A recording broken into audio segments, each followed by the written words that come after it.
Les hommes émotifs. Pourquoi les hommes émotifs ne sont pas fichus de réaliser leurs ambitions les plus folles ou encore sont méprisés, isolés, ignorés en ce qui concerne les femmes? Qu'est-ce qui explique que les hommes soient méprisés, isolés, ignorés, qui ne sont pas foutus d'agir quand même leurs émotions sont négatives? Parce qu'ils portent trop d'importance sur leurs émotions négatives au lieu d'opérer de leur identité supérieure.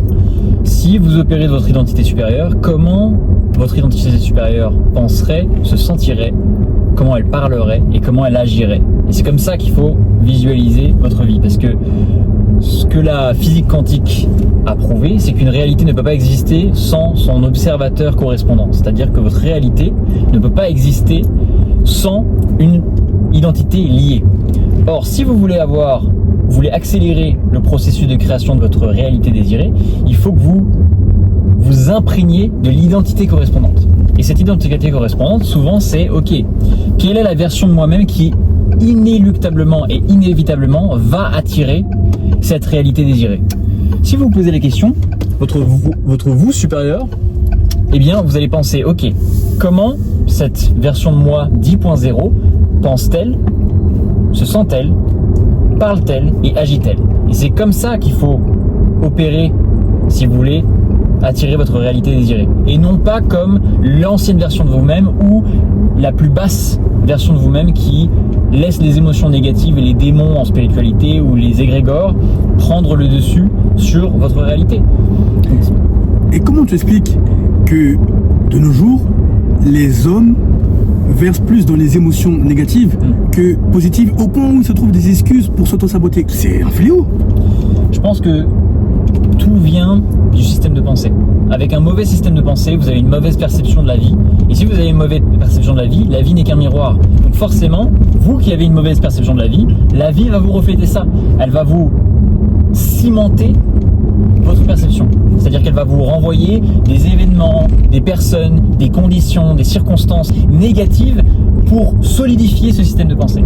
Donc tout démarre de votre système de pensée, du plan mental. Donc, un homme qui a réussi financièrement, qui est un technocrate, un technicien, très bien, il a sa matière grise, mais les pensées limitantes l'emprisonnent et l'empoisonnent. Comment il fait pour changer d'identité, pour qu'il soit complet, qu'il se réalise complètement? Honnêtement, après 9 ans de développement personnel pur et dur, 5 ans de business pur et dur, de neurosciences, de psychobiologie, d'études, des expériences de mort imminente, de la spiritualité, des physiques quantiques, de la métaphysique, je pense, de mon humble avis, qu'il n'y a pas mieux qu'une spiritualité saine, ou en tout cas une ascension de conscience et une ascension spirituelle saine. On ne parle pas du terme religieux qui a été écrit par l'homme. On parle vraiment d'une connexion à Dieu, connexion aux dimensions supérieures. Donc la clairvoyance et la clairaudience, à savoir ne pas te reposer sur la Bible, le Coran ou la Torah, mais toi-même, tu es Dieu. Tu peux être en communication directe avec les dimensions spirituelles via la clairvoyance et la clairaudience. Non, ce n'est pas une folie. Tu as bien entendu, lorsque tu t'exerces de la même manière que tu exercerais un muscle, eh bien, spirituellement, c'est donnant-donnant. Il y a des dialogues à tout moment. Ça peut être pendant que tu conduis, ça peut être pendant que tu dors, ça peut être pendant que tu es sur le point de te faire plaisir avec cette belle créature. On te dit non, stop, réfrène ta pulsion, sinon tant pis pour toi. Bref, plus tu apprendras à dialoguer spirituellement et plus tu auras des retours. Absolument. Et tout revient au niveau de conscience. Au premier abord, quand vous arrivez dans cette vie, la majorité des gens, ils ont un niveau de conscience très bas. C'est-à-dire qu'ils suivent la programmation sociétale. Ils suivent ce qu'on leur dit de faire, clairement. Ensuite, quand on augmente un peu plus sa conscience, on développe une pensée critique. On commence à questionner, à poser plus de questions. Même parfois, on n'écoute pas trop les autorités ou les médias ou la télévision. Et au fur et à mesure, on devient plus pseudo-scientifique parce qu'on fait nos propres recherches, on fait nos propres études. Et enfin, lorsqu'on développe vraiment un niveau de conscience beaucoup plus élevé, c'est là où on devient beaucoup plus intuitif, comme vient de le dire Olivier. On apprend à écouter les dimensions supérieures qui nous parlent via le monde invisible. D'ailleurs, si tu veux te reprogrammer, avoir le programme mental, spirituel, physique des élitistes, il faut impérativement que tu ailles à contre-courant de ce que la masse pense. Typiquement, ne regarde pas la télévision. Garde à l'esprit que la télévision a pour but de te dicter une vision, justement. Par conséquent, quand tu vois les journaux, etc., ce sont juste les propriétaires multimilliardaires de ces groupes qui te disent une vision. Ou encore, remplace la masturbation par des femmes réelles, physiques, remplace la malbouffe par la bouffe que tu fais toi-même, c'est-à-dire que tu contrôles les ingrédients, c'est en adéquation avec tes apports journaliers, tes besoins journaliers plutôt.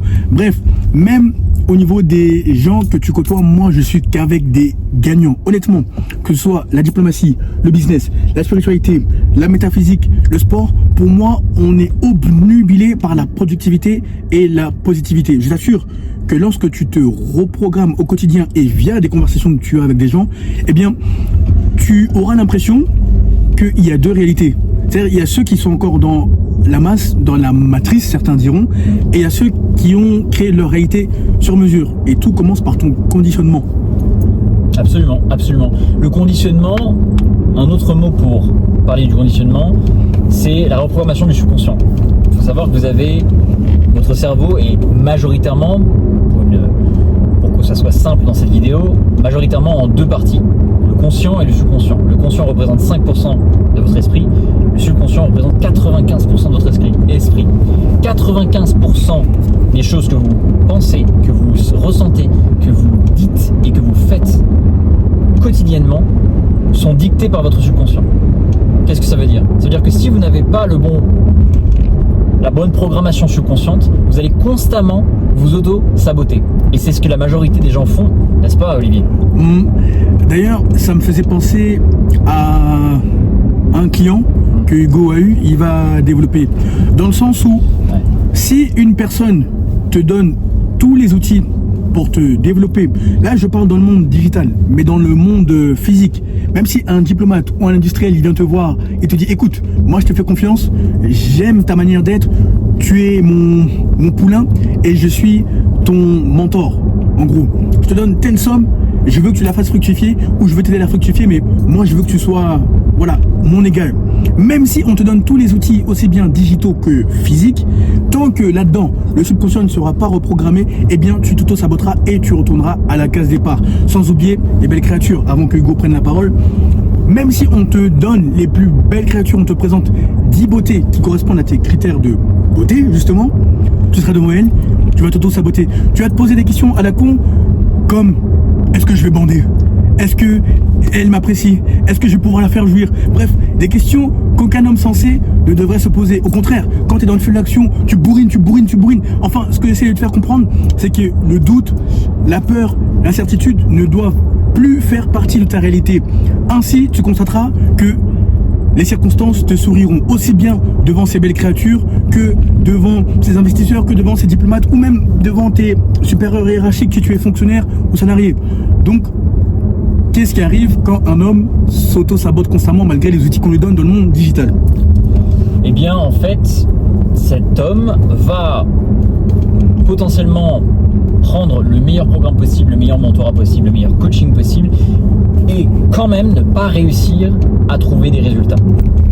En fait, il faut savoir que moi j'ai eu un client, dont je tairai le nom, qui est venu me voir et on a commencé le mentorat. Tout se passait bien et son problème majoritaire c'était clairement le mindset, clairement la reprogrammation subconsciente, parce qu'il n'arrêtait pas de s'auto-saboter, que ça soit, il avait des résultats médiocres, que ça soit financier, que ça soit avec sa copine de l'époque, relationnel, tout. Je lui en ai fait prendre conscience. On a commencé à travailler là-dessus et ce qui se passe quand on commence à élever sa fréquence et reprogrammer son subconscient, c'est que l'univers va comme vous tester. Il va comme vous tester pour savoir si es-tu réellement prêt pour aller passer au niveau supérieur, ou est-ce que c'est de la vantardise, est-ce que c'est de la fausseté. Et ça, il faut en prendre conscience. C'est pour ça qu'Olivier et moi-même, nous sommes très branchés sur la spiritualité, la métaphysique, les physiques quantiques, pour comprendre ces fluctuations d'énergie qui s'opèrent lorsque vous-même vous augmentez de fréquence. Bref, pour cette personne, je lui en avais fait part. Et il avait commencé à percevoir ce phénomène universel, qui est que l'univers commence à vous tester lorsque vous augmentez de fréquence. Bon, tout se passe très bien, mais cette personne, à un moment, s'oublie lorsque un des tests qui de toute façon devait se passer, car tous les tests qui se passent dans votre univers ne sont que des leçons. Il n'y a que des succès ou des leçons. Si vous opérez avec ce système de pensée, vous allez voir que la vie n'est qu'un jeu qui va vous apprendre des leçons que vous allez aimer, que vous allez adorer. Comme une école de la vie et comme un jeu vidéo à taille réelle. Bon. Cette personne, tout se passait plutôt bien, commençait à avoir des meilleurs résultats, commençait à se sentir mieux, à avoir des meilleurs résultats avec ses opérations de trading et même son job de l'époque. Et à un moment, l'univers a réussi à le tester en faisant que sa copine rompt avec lui. Et là, c'est la catastrophe. Au lieu de rester stoïque et au lieu d'appliquer tous les enseignements qui avaient jusqu'alors marché, qui avaient jusqu'alors fonctionné, cette personne s'est mise en tête de dire que c'était de ma faute. De dire que le monde lui tombait sur la tête, ou le ciel lui tombait sur la tête, car il avait suivi mon mentorat, il avait suivi mes conseils, qui avaient fonctionné pour des centaines de personnes et qui avaient changé la vie radicalement de centaines de personnes, de plus de 400 personnes auparavant, mais bizarrement pour lui, j'étais le fautif. Et en fait, il est passé d'une fréquence de courage, d'action, à régresser dans son ancienne identité et arriver dans une fréquence de victime. Et la pire chose que vous puissiez faire, c'est avoir cette fréquence de victime. Parce qu'encore une fois, l'univers est un miroir, l'univers est une loupe, elle va amplifier ce que vous ressentez et elle va refléter ce que vous ressentiez par des personnes, des circonstances, des conditions. Et cette personne s'est mis en tête que c'était de ma faute que cette femme qui ne lui correspondait pas du tout d'ailleurs, et donc c'était justement une bénédiction cachée que ce test finalement. Il s'est mis en tête que c'était de ma faute, que sa vie maintenant n'ait plus de sens. 35 ans la personne, 35 ans, et pourtant, pour une pauvre femme, perdant tous ses moyens, et perdant tous ses moyens, et se dit que voilà, la seule personne qui, dans son entourage, pouvait l'aider et pouvait la tirer vers le haut, eh bien c'était sa faute. Et donc, cette personne s'est mise en tête de vouloir me détruire, et elle a fait des choses qui sont inqualifiables et qui sont d'une bassesse sans pareil. Et moi j'ai vu ça aussi comme quelque chose d'amusant parce que je n'avais jamais vécu ça auparavant, et comme il y a un proverbe, donc tu pourras peut-être traduire, qui dit new level, new devil.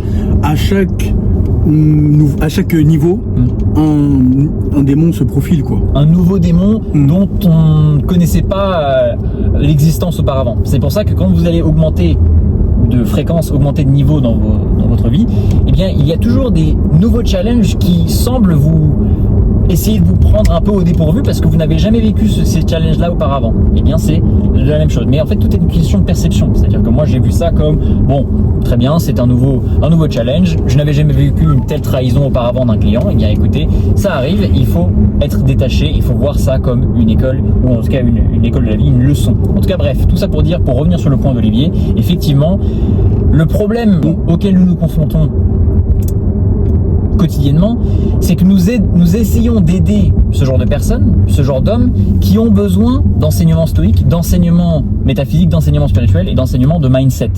Or, ces hommes-là, si jamais ils n'appliquent pas exactement à la lettre ce que l'on leur dit de faire, surtout que c'est un protocole sur mesure, taillé à leur situation, c'est pas généraliste. Exactement. Et qu'ils ne le font pas, qu'ils ne l'appliquent pas, eh bien, naturellement, ils régressent vers leur ancienne identité et par conséquent, ça peut se retourner contre nous si jamais ces personnes n'appliquent pas exactement ce qu'on leur dit. Et pour terminer sur ce point, s'il y a des coachs ou des personnes qui aident d'autres personnes qui nous écoutent, sachez que si votre programme, votre mentorat, votre coaching a déjà élevé et aidé des centaines de personnes ou même de dizaines de personnes qui a été prouvé que cela fonctionne, ce n'est pas votre responsabilité d'augmenter ou d'améliorer la vie de vos clients. Ça restera ultimement leur responsabilité car personne ne peut vous sauver, personne ne peut se sauver que soi-même. D'ailleurs, en parlant de programmes, etc., comme tu le sais, moi j'ai commencé à voir les réseaux sociaux tout récemment. En 28 ans d'existence, j'ai eu les réseaux sociaux à 25-26 ans. Et d'ailleurs, la personne qui a fait en sorte que je me lance sur les réseaux sociaux est là. Sans lui, je me serais jamais lancé sur les réseaux sociaux. Je t'explique, comme tu le sais, moi je me disais que de mon adolescence, donc de mes 15-16 ans à mes 25-26 ans, les réseaux sociaux étaient une perte de temps. Et là tu vas te dire, mais Olivier, qu'est-ce que tu faisais tes journées? Je vivais comme un être humain normal. Je travaillais mes compétences sociales, j'étais dehors, avec des belles créatures, avec des hommes de mon âge, j'évoluais comme tout le monde. Eux ils étaient sur les réseaux sociaux, mais en tant que consommateurs. Or, toute la knowledge, l'expertise, l'expérience, les leçons que j'ai acquises durant ces années, parce que je n'ai pas rien foutu, j'étais au four au moulin, dans beaucoup de choses, diplomatie, etc. Enfin, il y a eu du chemin, mais voilà, je faisais quelque chose dans le monde physique. Lui me faisait comprendre que ne vois pas les réseaux sociaux sous le prisme de la consommation, vois cela sous le prisme de la production. Toute l'expérience que tu as acquise, les personnes que tu aides dans le monde physique, sans t'en rendre compte, involontairement, eh bien, tu peux appliquer cela dans le monde digital. Donc, encore une fois, voir les réseaux sociaux sous le prisme de la production. Et là, boum, je me suis dit, ah oui, j'avais pas vu ça sous cet angle-là. Il faut impérativement que j'applique. Donc, j'ai appliqué son protocole, j'ai appliqué, bref, toutes ses connaissances, etc. Parce que moi, j'étais dans le développement personnel, mais dans le monde physique, j'étais dans mon coin. Alors que lui, il était déjà très réseaux sociaux, il avait sa communauté, etc. Bref, en appliquant au bout de 6 mois, j'avais déjà mes premiers résultats. Honnêtement, avec 500 followers sur Instagram, je faisais déjà mes premiers milliers d'euros. Alors que pour moi, c'était pas incroyable. J'y croyais parce que je voyais ces résultats. Mais ce que je veux dire, c'est que je me disais, attends, tu peux avoir une expérience, une expertise, et si tu veux vraiment aider les gens, être rémunéré en faisant ça, pour moi, dans mon état d'esprit, c'était diplomatie et business physique, c'est tout. Alors que lui, il m'a ouvert à d'autres perspectives. Donc, tout ça pour te dire que tout est une question de mindset. Si moi, en étant anti-réseaux sociaux de mon adolescence, donc de mes 15-16 ans, à 25-26 ans, en 28 ans d'existence, je peux avoir des résultats, c'est que tout le monde peut en avoir. Tout est une question de mindset. D'ailleurs, je vais te raconter une anecdote qui implique les plus hauts pouvoirs d'un pays d'Afrique centrale et qui étaye le fait que si tu ne maîtrises pas tes émotions, eh bien non seulement tu perdras le pouvoir, si tu es dans ce cabinet ministériel ou dans ce cabinet présidentiel, au mieux tu perdras le pouvoir, au pire tu perdras ta vie. Alors l'anecdote, elle concerne 5 personnes. Le président Pascal Lissouba, donc président du Congo-Brazzaville dans les années 90, de 92, 93 à 97 il me semble, avant la guerre civile. Elle concerne le président de l'Assemblée nationale de l'époque, Monsieur Tchister Tchikaya, je t'épelle le nom, T-H-Y-S-T-E, accent grave, R-E, Tchikaya, T-C-H-I-C-A-Y-A, Tchister Tchikaya. Tchister Tchikaya père, hein, je précise bien, parce qu'il y a Tchister Tchikaya fils qui a un poste ministériel actuellement, dans le gouvernement actuel. Bref, et il y avait le ministre du pétrole de l'époque, Monsieur Koukébéné, lui il est encore vivant, Monsieur Koukébéné, et il y avait d'autres, il y avait une femme, comme d'habitude, une maîtresse, et il y avait le monsieur duquel je suis proche. Donc qu'est-ce qui se passe? Pascal Lissouba, Monsieur Koukébéné, ministre du pétrole, et Monsieur Tchister Tchikaya, donc président de l'Assemblée nationale, avaient des dossiers en commun. Dans le sens où, quand bien même ils avaient leur poste ministériel, tu n'es pas naïf au point de croire que quand on est en politique, on ne s'enrichit pas. Bien sûr, on s'enrichit férocement via les marchés publics, via les contrats étatiques, etc. Et ça se fait aussi bien en Occident qu'en Afrique, qu'en Asie, etc. Sauf qu'en France, c'est beaucoup plus feutré, beaucoup plus caché.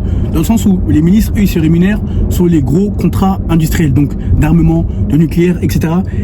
C'est-à-dire qu'il y a des commissions qui sont versées dans les pays étrangers pour que les contrats soient signés en faveur de la France et des rétrocommissions qui sont versées vers les ministres concernés et leurs proches, etc. Bref, si tu ne le savais pas maintenant, tu le sais.